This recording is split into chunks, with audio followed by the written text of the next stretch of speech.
Isang mapagpalang araw po sa inyong lahat. Ngayon po ay July 17, 2025, Huwebes ng ika-15 linggo sa karaniwang panahon.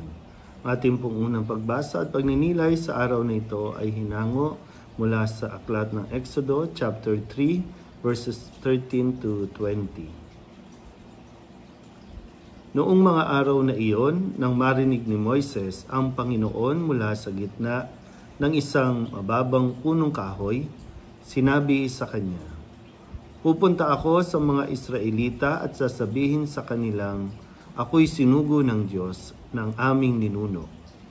Ngunit ano po ang sasabihin ko kung itanong nila kung sino ang nagsugo sa akin? Sinabi ng Diyos, ako'y si ako nga. Sabihin mong sinugo ka ni ako nga. Panginoon ng Diyos ng inyong mga ninuno, ng Diyos ni Abraham, Isaac at Jacob. At ito ang pangalang itatawag nila sa akin, magpakailanman. Lumakad ka na at tipunin mo ang mga lider ng Israel. Sabihin mo sa kanilang napakita ako sa iyo. Akong Panginoon, ang Diyos ng inyong mga ninuno, ni Abraham, Isaac at Jacob. Sabihin mong ako'y bumaba at nakita ko ang ginagawa sa kanila ng mga Ehipsyo. Dahil dito, iaalis ko sila sa bansang iyon na nagpapahirap sa kanila. Dadalhin ko sila sa mayaman at masaganang lupain ng mga Kananeo, ng mga Hiteo, ng mga Amoreo, ng mga Perizeo, ng mga Hiveo at ng mga Jebuseo. Pakikinggan kanila. Pagkatapos isama mo ang mga lider at pumunta kayo sa Faraon. Sabihin mo, akong Panginoon, ang Diyos ng mga Hebreo ay napakita sa iyo at kayo'y maglalakbay ng 3 araw papunta sa ilang upang maghandog sa akin. Alam kong hindi siya papayag hanggat hindi siya dinadaan sa dahas. Kaya ipadadama ko sa kanila ang bigat ng aking kamay. Parurusahan ko ang buong Ehipto sa pamamagitan ng mga kababalaghan. Pagkaraan noon, papayagan na niya kayong umalis." Ang salita ng Diyos.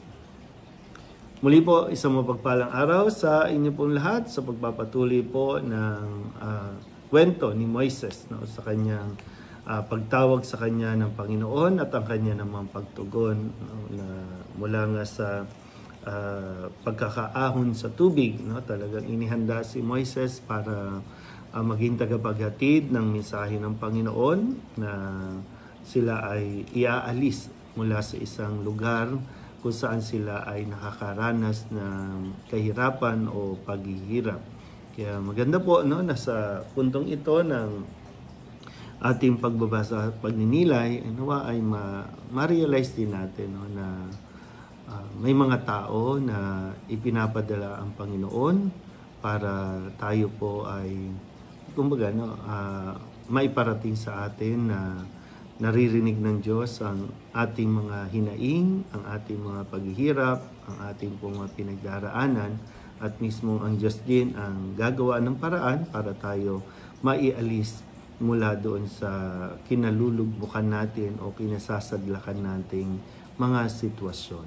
Maraming pwede nating alalahanin na una, siyempre, ang panawagan na tayo po ay maging mga Moises para sa ibang tao. Ibig sabihin na tumugon tayo sa panawagan ng Diyos na maghatid ng mensahe ng Panginoon.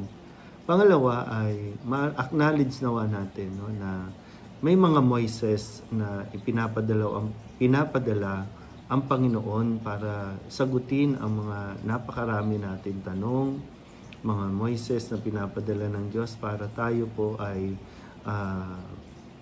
paalalahanan na handa ang Diyos kumilos para sa atin at kailangan lang talaga natin na pakinggan.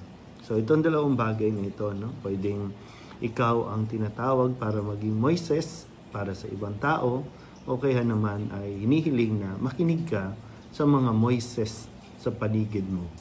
Mga Moises na ginagamit ng Diyos para maghatid at ihatid sa iyo ang kasagutan sa napakaraming mong tanong. Na ngayon, sinasabi na magiging okay na at Inihahanda na ng Panginoon ang isang lugar kung saan makakaranas tayo ng kapanatagan, kapayapaan, at maging ang kasaganaan na inaasam natin. Muli po, isang mapagpalang araw sa inyo pong lahat.